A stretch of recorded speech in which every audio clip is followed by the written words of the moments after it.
Neighbors, we are a emergency assistance nonprofit, so we work with a lot of things like hunger relief or job loss, and for that it's very sensitive issues, and you have to treat the customer with a lot of empathy. You have to understand that it's very difficult for people to come to Neighbors in the first place to look for help, so you always have to have a caring heart to look at that situation. To see clients from different socioeconomic and demographic groups.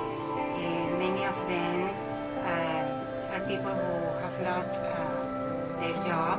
We see single parents who are facing difficult times emotionally and financially. It's a very wide variety of people that do come to Neighbors. So whether it's you're Asian, you're white, you're black, Latino, any different kind of culture, everyone is welcome here. Part of communicating effectively is using these verbal or soft skills of repeating back what the customer has said, using skills like paraphrasing, asking questions to maintain and uphold a positive customer relationship. What's just as important as our verbal communication skills is also keeping in mind our nonverbal communication skills. Things basically like body movements, postures, and gestures. Making sure that these movements also mimic or parallel, if you will, the words that we are speaking. Respect, discretion, empathy, and sensitivity are the main characteristics of service that we can provide. Well, I think it's really important to live by the golden rule, which is, treating others the way you would want them to treat you, and of course to be non-judgmental. And I think a lot of people are coming into Neighbors having a really bad day.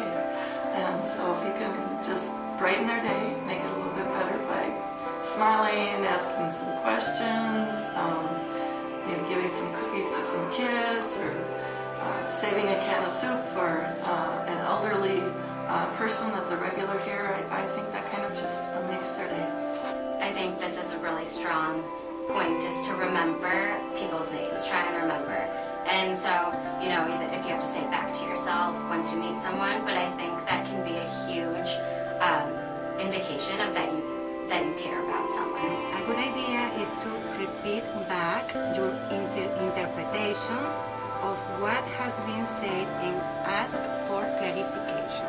If a customer is upset about something, I think the best thing you can do is try and remedy the situation and try and solve the problem that's at hand. What are they upset about? Are they upset about not getting enough food? Are they upset about a missed appointment? Someone can't see them right away, and how are you going to fix that situation? I mean, you can always encourage them and say that someone will be with you right away. I will see what I can do. I will try everything in my power to help you, and try and convey that as well as you can. Ideally, we don't want a client to come back here again and again.